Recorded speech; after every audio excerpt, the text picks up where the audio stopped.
트럼프 대통령의 경제 정책 기조에 최근 미묘한 변화 조짐이 포착되고 있습니다. 겉으로는 강경한 무역 정책과 경제 성과는 충분하다는 기존 메시지를 유지하고 있지만 내부적으로는 생활비와 물가에 대한 국민 불만이 커지자 백악관도 전략 조정에 들어가는 모습입니다. 월스트리트저널 보도에 따르면 참모들은 최근 대통령에게 경제 메시지를 바꿔야 한다는 보고를 잇따라 올리고 있습니다. 유권자들이 가장 크게 불만을 느끼는 부분이 바로 생활비 상승, 특히 식료품 가격과 물가 부담이라는 분석이 나왔기 때문입니다. 지난달 지방선거에서 공화당이 패배한 것도 이 같은 경제적 고통에 대한 반발이 결정적인 요인으로 꼽히고 있습니다. 그러나 트럼프 대통령은 초기에는 이러한 보고에 크게 동의하지 않은 것으로 알려졌습니다. 최근 백악관 회의에서는 생활비 부담이라는 단어 자체가 민주당의 선전전이라며 현재 물가도 전임 바이든 행정부의 책임이라는 기존 입장을 유지했습니다. 그럼에도 불구하고 주목되는 변화가 나타나고 있습니다.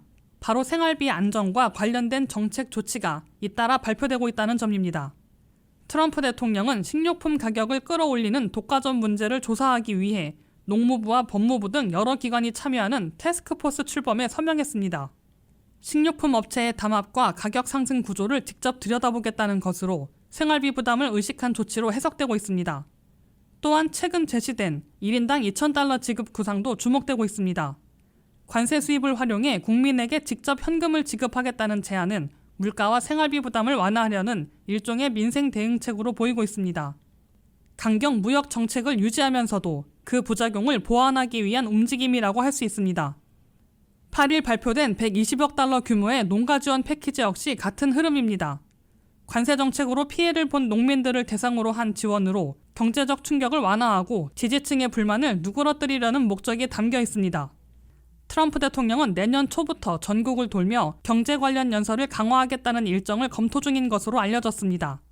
국민과 직접 만나고 소통하는 자리를 늘려 경제 성과를 강조하겠다는 의도입니다.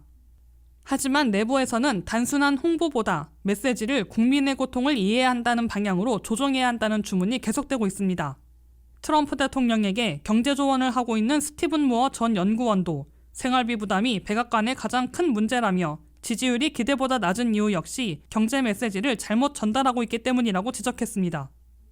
WKTV 뉴스 안혜린입니다.